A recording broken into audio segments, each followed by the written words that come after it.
Hello there. Rene Cusson, Music Chair for the BC Pipers Association here, and I'm going to speak about marching etiquette. But I'm opening this up to drummers too, so is etiquette on the boards when you're competing? If there's a platform, well, the distance you are away from the judge is preset. And if there is no platform, and that sometimes is the case, you want to make sure that you're not right in the judge's face.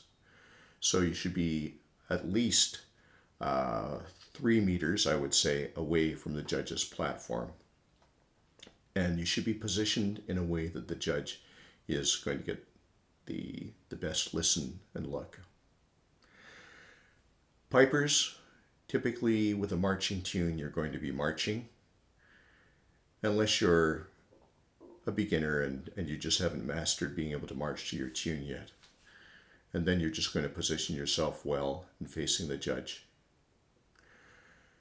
So if you're marching pipers, you want to make sure that you march as well as you can. That should be something that you're going over with your instructor and at band if need be. But the important thing when you're marching in front of the judge is to make sure that you're doing your turns toward the judge. The main reason for this is that you want the sound to be coming at the judge as much as possible, not being turned away from the judge. Because what happens from a judge's point of view at many Highland games is that we hear no sound sometimes on the turn when players are turning away from us. Why? Well, sometimes it's a windy day. Often there's a lot of competing noise out there. And that can be a real challenge. So be mindful of that when you're going to march on the boards, pipers. And at the end of your performance, you want to finish with a nice cutoff if you can.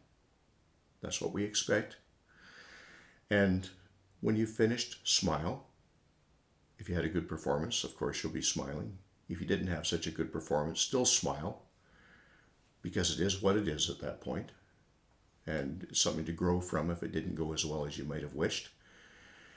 You should either salute the judge, which is still fairly typical in Scotland, or you should give some kind of an acknowledgement. It could be a nod of the head. A thank you is always nice, whether you salute or whether you nod.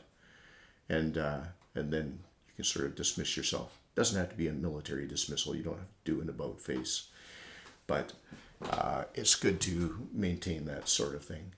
I should say, even though it wasn't necessarily asked for as part of the question that I'm answering here, but the etiquette when you approach the judge at the beginning of a performance, pipers and drummers, is that you stand and wait.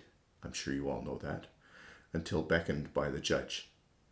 At many of our Highland games too, the steward will announce what you're going to do and your names, things like that. Oh, another very important thing too, make sure the judge can see your number. I would be strongly in favor of games disqualifying people who do not wear their numbers.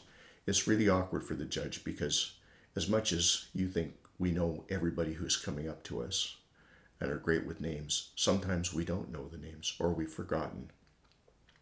So out of courtesy, and because it's just required, you should be wearing your number, not pulling it out of the sporran and flashing it at the judge. It should be on.